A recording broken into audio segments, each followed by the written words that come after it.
Hi everyone, and thanks for joining me. Today we're going to be sublimating this 15-ounce coffee mug in my new Walla mug press. I just got this mug press and I absolutely love it. I'm going to tell you why. The fact that I can press this, I just made this a few minutes ago, and this is actually the same image that we're going to be doing in just a moment. But this is a mason jar, and it's very wide, very big. And I was able to press that in this press without adding any other attachment, without changing anything out. I am going to be able to press this 15-ounce coffee mug. I can press this, which is one of those insulated, again, very wide. I can also press this in that mug press and a skinny tumbler in that mug press. Just about all of my projects I can press in this single mug press without changing anything. The only thing that I can't do is the concave, which I don't do like the latte cups anyway. So that's not really a problem for me. And if I do, I can do those in the convection oven. But this one single press can do the mason jar style, the 11-ounce, the 15-ounce coffee mugs, the skinny tumblers, the tall tumblers, the water bottles, all of them, and you don't have to change anything out. So really great mug press. The footprint on it is very small. I love it.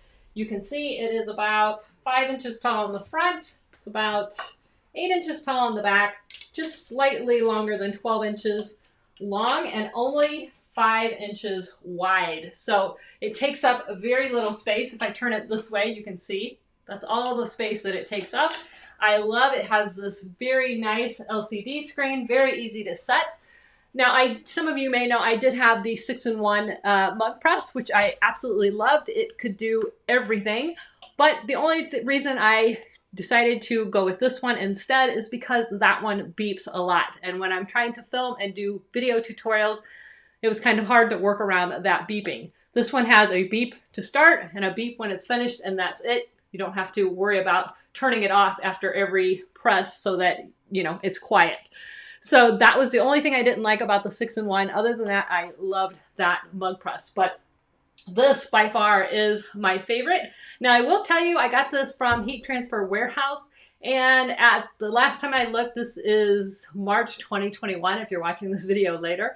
But the last time I looked, this mug press was back ordered, but it will be shipping at the beginning of April as of right now. And that's only just a couple weeks away. So I'm not too concerned about that. But I love this mug press. So without further ado, let's get started. We're going to make a Montana on my mind ceramic mug for Doug. I made him the mason jar one, and he loved it so much. He said, "Can you make me a coffee mug?" So that's what we're going to do.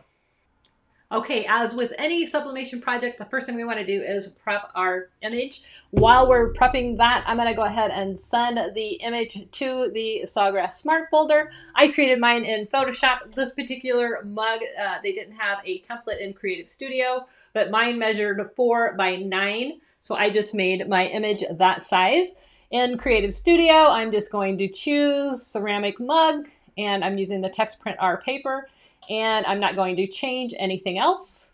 And we're just going to go ahead and click print. While that's printing, let's clean our mug. I'm using some denatured alcohol. You can use rubbing alcohol. You can use Windex. You can use anything you want. You just want to make sure that you get any oils from your hands or lint or fingerprints off of there. All of that can affect your press. So you just want to make sure that you have a nice clean press to start with. Pull that paper tray out. While we're waiting for that to print, we're going to go ahead and clean our mug. I'm just going to spray it with some denatured alcohol. You can use rubbing alcohol. You can use Windex. Whatever you have that works, that is perfectly fine. So go ahead and clean your substrate. So here it is. Now it might look right to you, but it's actually mirrored. So we're going to go ahead and apply this to the mug. I'm going to put it face down on the mug. I'm just going to center it the best I can. Try to keep everything straight. And then we're going to use heat transfer tape. You do not want to use Scotch tape on sublimation projects. You will melt your tape onto your project. So that's not a good practice to get into. So I'm just going to tape this down really easily, just like that. You want to make sure that it's nice and snug. If your mug has a curve to it or anything, you might want to add some more tape on the top or the bottom. I'm going to take another piece of blowout paper and I'm just going to wrap that around the mug. That's just going to protect my heat press. Now I've got the, let me move that so you can see. I've got the heat press set to 210 seconds at 375. That was the recommended settings for this particular mug. So I am just going to open up the mug press, place it in. I'm going to make sure that it's got nice contact, firm pressure, but don't over make your pressure really, really hard. That can cause some blurry images. So we're going to click it and we're going to click start. I'm going to let that count down and I'll be right back. Just wanted to show you this one again. I just love how this turned out. It is so vibrant, so pretty, and Doug just loved it. He loves Montana. He's a fly fisherman, and he is crazy about that landscape and the beautiful country that is Montana. So that's why he wanted the coffee mug. So full disclosure, the camera ran out of battery and shut off on me, so I missed it. So I started another mug, but here is the 15-ounce mug finished. This one I got a little bit of banding on, so I went ahead and did a print head cleaning before I printed the next one. So let's see how this one turns out. Okay, so we've got about 20 seconds left on the 11-ounce mug. Again, if you see this banding happening, that usually means that your print heads are getting clogged up. So this is the first time I've had to do a print head cleaning on this particular printer.